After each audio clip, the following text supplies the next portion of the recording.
Muli nang ipatutupad ang NCAP simula bukas, araw ng Lunes, May 26, 2025 sa ilang mga pangunahing kalsada na sakop ng MMDA matapos ito ipatigil sa bisa ng TRO ng Korte Suprema taong 2022. Pero ano nga ba ang NCAP o No Contact Apprehension? Ang NCAP ay isang paraan ng panghuhuli sa mga lumalabag sa batas trapiko na hindi na kailangan ang mga physical na enforcers tulad ng MMDA. Bagkus, gumagamit na lang sila dito ng mga high definition cameras at mga speed guns.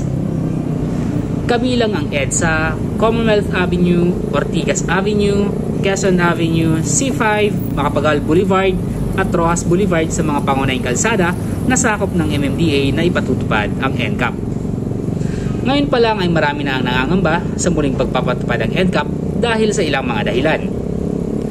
Pero bago yan, ano-ano ba ang dapat nating tandaan o gawin para makaiwas sa violation ng NCAP? Tulad ko bilang isang rider na araw-araw dumadaan sa Commonwealth Avenue, papasok at pauwi galing sa trabaho. Una, iwasan ang overspeeding at sundin ang itinakdang maximum speed limit sa Commonwealth na 60 km per hour. Observe traffic signs, road signs, at pavement markings. Iwasan ang illegal overtaking, illegal swerving, at higit sa lahat, iwasan ang magkamote sa daan. Ilan sa mga dahilan ng pagkabahala ng karamihan sa muling pagpatupad ng NCAP ay ang tagal ng pagdating ng NOV or Notice of Violation na maaaring maging dahilan ng pagkapatong-patong ng iyong magiging violation na magiging dahilan rin ng paglaki ng iyong babayaran.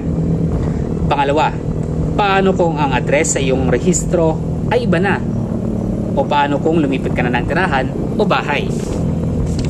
Pangatlo, paano kung ipinahiram mo ang iyong motor o sasakyan at magkaroon ng violation?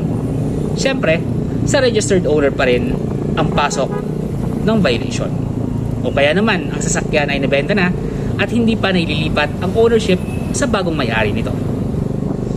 Paano rin kung napadaan ka lang sa mga lugar na ito at galing ka sa malayong probinsya at hindi pamilyar sa lugar? Kaya naman, sa mga kapatid kong riders, siyempre, kailangan natin mag-ingat at sumunod sa tamang batas trapiko. Ilan din sa mga obserbasyon ko sa araw-araw na pagdaan ko sa Commonwealth ay ang di maayos na kalsada at kawalan talaga ng disiplina ng iba. Mga bus, jeep, UV, taxi na nakaambalang sa MC lane o sa motorcycle lane.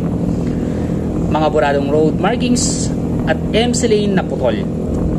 Yung tipong nasa MC lane ka pero pagdating sa unahan ay nasa bus lane ka na kahit hindi ka pa naman lumilipat ng linya. Katulad dito.